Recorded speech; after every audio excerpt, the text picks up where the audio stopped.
ஸ்டாலின் அரசு அதிரடியா வழக்கு போட்டு இருக்கு. யார் மேல?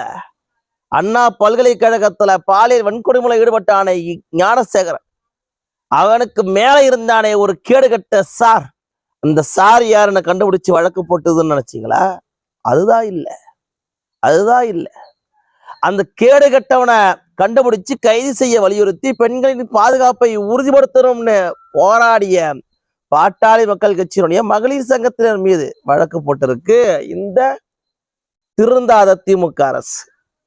நேற்று தினம் பாட்டாளி மக்கள் கட்சியின் சார்பாக, மகளிர் சங்கத்தின் சார்பாக 2000க்கும் மேற்பட்ட மகளிர்கள் ஒன்று திரண்டு பசுமை தாயகத்தினுடைய தலைவர் திருமதி சௌமியா அன்புமணி ராமதாஸ் அவர்கள தலைமையில போராட்டம் நடத்தினாங்க.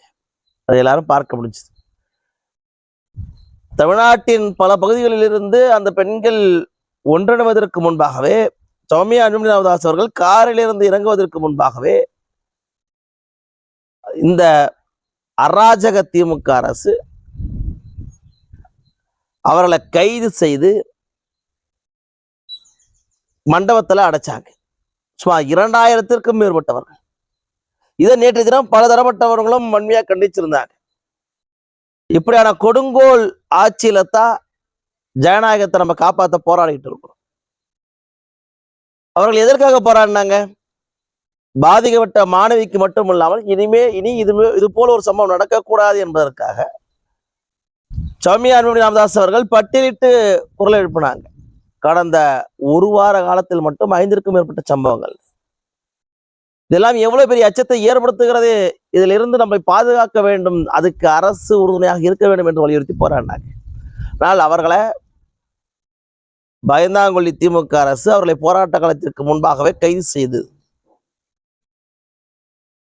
அதை கைது செய்திருக்கக்கூடியவர்கள்ல 297 பேரின் மீது, சௌமியா அன்புமணி ராமதாஸ் அவர்கள் உள்ளிட்ட 297 பேரின் மீது 2 பிரிவுகள்ல வழக்கு பதிவு பண்ணிருக்கு.